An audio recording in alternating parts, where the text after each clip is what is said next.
Bismillahirrahmanirrahim. Alhamdulillah wassalatu wassalamu ala Rasulillah amma ba'du. Sahabat keluarga muslim, pemirsa Salam TV dimanapun Anda berada, mudah-mudahan Anda tetap dalam keadaan sehat selalu. Amin ya rabbal alamin. Di sore yang berbahagia ini kembali lagi program Bincang Sehat menemani sore Anda dengan berbagi informasi tentunya tentang kesehatan. Dan khususnya hari ini sahabat kaum muslim kita akan membahas tentang olahraga aerobik dan kaitannya dengan kebugaran, kesehatan dan kebugaran calon jamaah haji. Ya, sahabat kaum muslim, bagi Anda nanti ingin bergabung, Anda bisa menghubungi kami di 061 7944 280. Dan hari ini sahabat kaum muslim saya tidak sendiri, sudah hadir narasumber kita di sini yaitu Dr. Hendra Sutisna M. Biomed.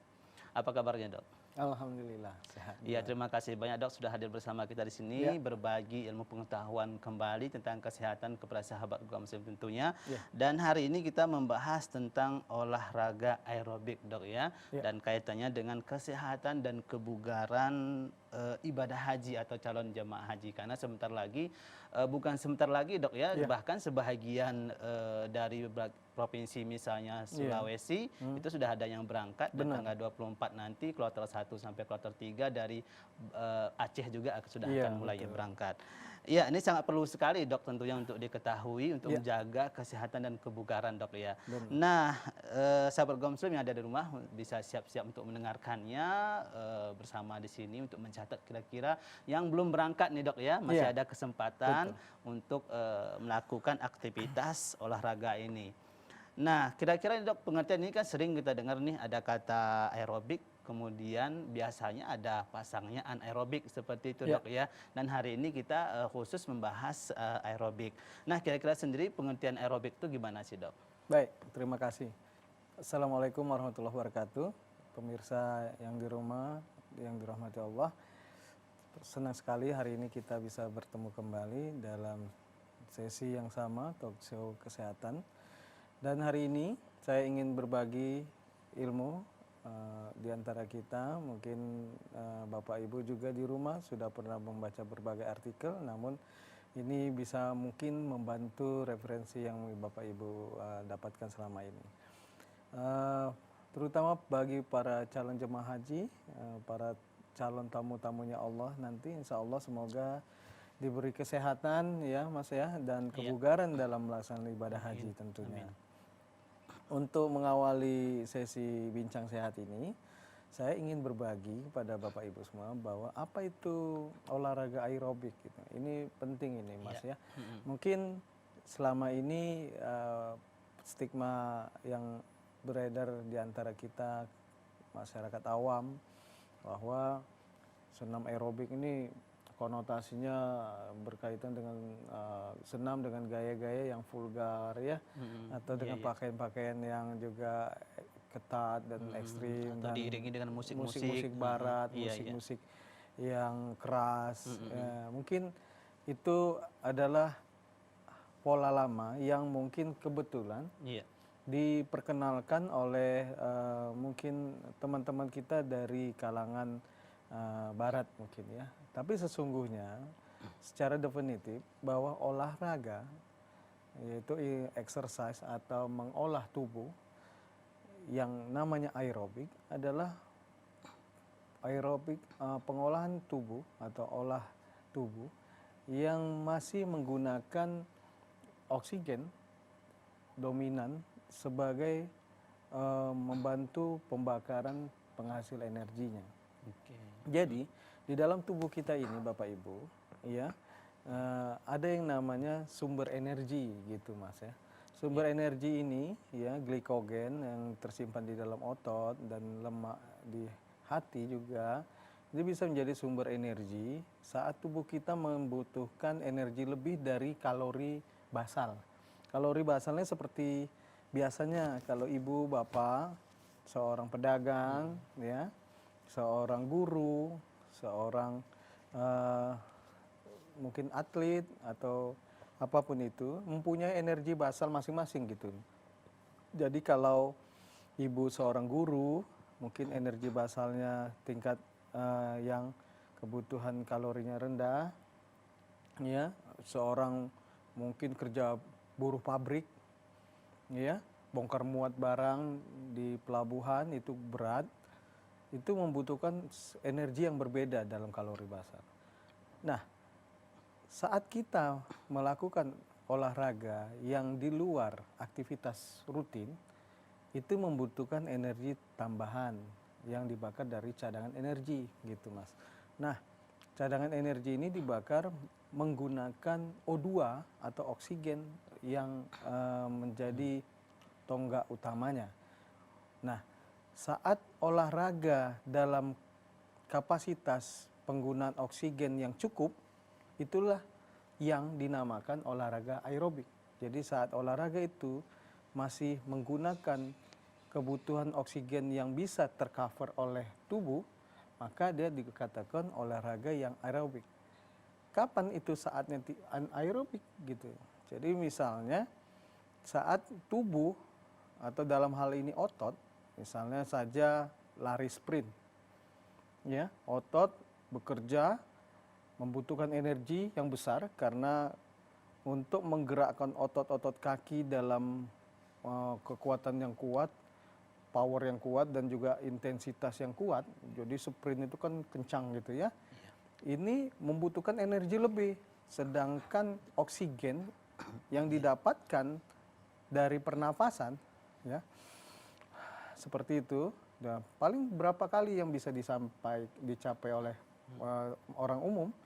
30 kali mungkin, dari yang awalnya 20 kali dinaikkan, ya. Itu dia sudah bahkan lebih, sesak nafas itu sudah mencapai hampir anaerob gitu.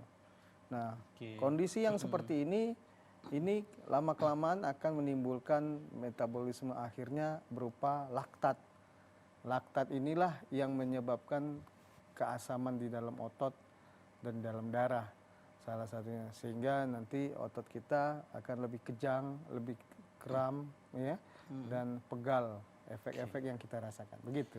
Iya, jadi bisa dikatakan dok ya, salah satu perbedaannya tadi dokter sampaikan, bisa saja satu olahraga itu bisa ini dikatakan aerobik, kemudian bisa berubah menjadi anaerobik seperti itu dok, seperti lari tadi dok ya, ketika sudah kencang larinya, ini bisa dikategorikan sudah masuk ke dalam anaerobik. Jadi saat lari maraton, dia lari 400 meter, 300 meternya itu aerobik, lari perlahan begitu. Tapi saat mendekati finish, dia harus bersaing dengan pesaingnya, dan dia akan menggunakan energi yang besar, cepat dengan intensitas yang besar, power yang kuat. Dia membutuhkan energi besar itu, pembakarannya itu dari oksigen yang lebih. Tidak cukup oksigennya, maka dia menggunakan metode siklus pemecahan energi dengan anaerob. Tapi sampahnya itu adalah laktat. Nah, jadi kalau sering-sering menggunakan itu, efek akhirnya adalah laktat yang tertimbun di jaringan otot. Tapi walaupun demikian, anaerobik tetap juga ada manfaatnya dok ya? Tetap. Ada untuk kategori kebutuhan tertentu. Misalnya kita butuh cepat, kita butuh kekuatan untuk mencapai sesuatu. Misalnya kita sedang berlari mengejar bis kota, kita kan butuh cepat, butuh tepat. Nah, itu kita butuhkan anaerob. Iya, di samping anaerobik juga mempunyai manfaat tersendiri. Nah, kira-kira dok, hari ini kan kita membahas aerobik nih. Nah, keutamaannya dari anaerobik itu apa aja nih dok? Baik, Bapak Ibu yang dirahmati Allah, jadi keutamaan olahraga aerobik yang kita persiapkan untuk kebugaran kita sebagai calon jamaah haji, ini sangat bermanfaat untuk meningkatkan kemampuan atau daya tahan tubuh,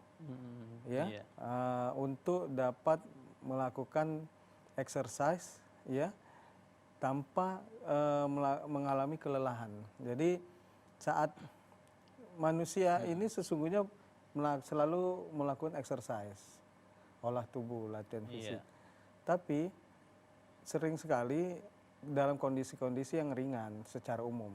Nah, ibadah haji kita tahu ini memerlukan energi yang besar, kemudian juga tingkat konsentrasi yang tinggi, maka dibutuhkan kebugaran tubuh untuk bisa melakukannya secara sempurna, secara fisik, ya.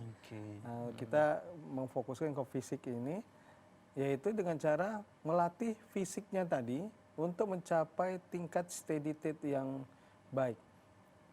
Nah, beda sekali fisik atau kebugaran atlet sama kebugaran orang-orang yang bukan atlet, Mas. Kenapa? Karena dia melakukan latihan yang sudah terencana dan berskala, ya kan, makin lama makin baik, naik dan sebagainya, sehingga dia selalu dalam kondisi yang bugar, yang prima, ya kan? Ini untuk calon jamaah haji atau untuk atlet, Dok? Tadi contoh untuk atlet. Nah, untuk jemaah haji juga, maka sebelum mencapai itu, kita ada namanya persiapan umum dan persiapan khusus. Jadi persiapan latihan umum, dalam hal ini saya kategorikan dalam 2 sampai 4 bulan menuju berangkatan haji. Ini persiapan umum. Misalnya itu ya latihan kelenturan tubuh, ya, latihan peningkatan kapasitas kardiovaskular, jadi fungsi jantung dan parunya, kemudian latihan kekuatan otot, ya. Tapi ini masih mungkin latihannya volume saja banyak, intensitasnya kurang. Jadi mungkin volumenya 3 kali seminggu, tapi kekuatan latihannya nggak lama-lama, 30 sampai 1 jam, begitu. Jadi yang dianjurkan itu memang setiap hari, tapi tidak 3 kali seminggu. 3 kali seminggu. Latihannya Berarti tadi. tidak dianjurkan juga setiap hari, Dok, ya? Iya. Jadi dia fase umum ini, persiapan umum ini 2 sampai 4 bulan, Mas. Nah, menjelang 2 bulan terakhir, ini masuk kategori persiapan khusus. Dia mungkin intensitasnya bisa volumenya tadi bisa dinaikkan, ya, misalnya bisa sampai volumenya tetap, intensitas dinaikkan. Jadi 3 sampai 5 kali. Tadinya 30 menit jadi 60 menit latihannya, seperti itu. Nah, ini diharapkan dapat membuat tubuh semakin siap dalam exercise yang sebenarnya atau perang yang sebenarnya, pertandingan yang sebenarnya itu adalah saat hari H ibadah haji itu kan, Mas. Nah, maka menyiapkan di hari H untuk pelaksanaan ibadah haji dari 6 bulan sebelumnya sebaiknya begitu, 4 bulan pertama persiapan umum dan kemudian persiapan khusus. Belum lagi itu persiapan gizi sebenarnya. Oke, jadi banyak sekali, Dok, ya, bukan hanya pengolahan tubuh fisik saja, Dok, ya. Oke, jadi gizi juga itu harus memang diperhatikan juga. Ya, mungkin di sesi lain begitu. Iya, sepengetahuan dokter, apakah sejauh ini bagi calon-calon jamaah haji memang sudah ada dari program dari pemerintah, memang sudah ada diarahkan seperti itu pembinaan dan pelatihan sebelum berangkat jauh-jauh sebelum berangkat haji? Ya, saya kira pemerintah dalam hal ini Depak sudah cukup baik mengelola calon-calon jemaah haji kita yang akan berangkat. Namun begitu mungkin secara umum dia latihannya dalam bentuk manasik gitu, manasik. Tapi untuk fokus ke persiapan olah fisiknya belum ke arah sana.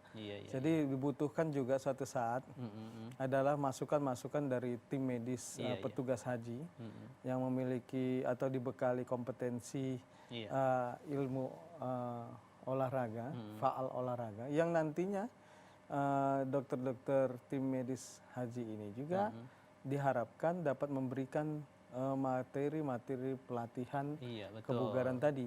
Iya, jadi di teknisnya itu lebih detail di panitia penyelenggara haji. Karena terkadang, Dok, ya, ketika kita hanya menganjurkan seperti ini untuk olahraga aerobik seperti itu kepada orang tua, apalagi orang-orang tua yang sudah umur 50 ke atas, apalagi yang tinggal di kampung itu banyak sekali yang tidak tahu bagaimana jenis olahraganya. Seperti itu, Dok, ya. Nah, kira-kira macam-macam olahraga ini bisa ada bagiannya nggak, Dok, untuk masalah aerobik ini? Ada, ya. Jadi pertama, olahraga ini ditujukan untuk meningkatkan kebugaran tubuh para calon jemaah haji, ya. Jadi Bapak Ibu semua nanti akan dihadapkan pada semacam program olahraga yang bertingkat seharusnya, ya. Dan olahraga itu olahraga yang aerobik dan bervariasi dengan anaerobiknya, ya. Nah, yang kita bisa ambil topik hari ini ada anaerobik, aerobik, di Aerobik, mana olahraga ini ya adalah dominan aerobik itu memang haji nanti akan dominan aerobik. Ya, walaupun tidak mungkin tidak ada anaerobnya. Misalnya saat dia sedang trik ya, dan sambil berlari-lari ya, sambil melempar jumrah gitu. Ya, itu dengan keadaan yang panas, lelah itu saat itu mungkin saja cadangan oksigen yang masuk ke tubuhnya itu kurang dibandingkan energi yang dia butuhkan. Jadi sel-sel otot kita saat berolahraga atau bereksersis, dalam ahli ini olahraga itu eksersis ya, atau olah tubuh asal bergerak. Kalau kebutuhan oksigen tidak cukup untuk melakukan sejumlah gerakan, itu sudah anaerob. Sehingga menimbulkan gerakan yang pernapasan yang bertambah. Jadi saat nafas biasa atau dalam keadaan istirahat, kita tidak sesak dalam ngomong seperti ini. Betul. Ini nama aerob. Tapi saat nanti kita jogging sambil berbicara, masih bisa ngomong bagus. Suatu saat 500 meter, kita mulai sesak ngomongnya, cerita sambil jogging, mungkin Bapak Ibu sudah tidak mampu bicara lancar karena sesak. Itu sudah kondisi anaerob, begitu. Nah, dalam pelaksanaan ibadah haji, pelaksanaan itu dominannya aerob, tapi bukan berarti anaerob tidak ada. Misalnya saat ibu bapak dalam kondisi sesak, orang-orang di sekitar kita banyak yang menggunakan oksigen, panas terik yang datang, dan kita sedang membutuhkan energi yang besar, ini semua ikut mendukung terjadinya keadaan anaerob. Nah, itu dia keadaan-keadaan ini yang nanti membuat ibu pegal-pegal, capek-capek, begitu. Oke, baiklah dok, itu masalah aerobik nanti kita akan lanjutkan kembali dok ya. Kira-kira jenis-jenisnya itu saya belum merasa puas nih dok, nanti akan tanya kembali jenisnya apakah hanya maraton saja, apakah selain maraton ada juga lagi bentuk itu termasuk ke dalam aerobik seperti itu dok. Ya sahabat kaum muslim, jangan kemana-mana, tetap di Bincang Sehat, kita akan kembali setelah pesan-pesan berikut ini.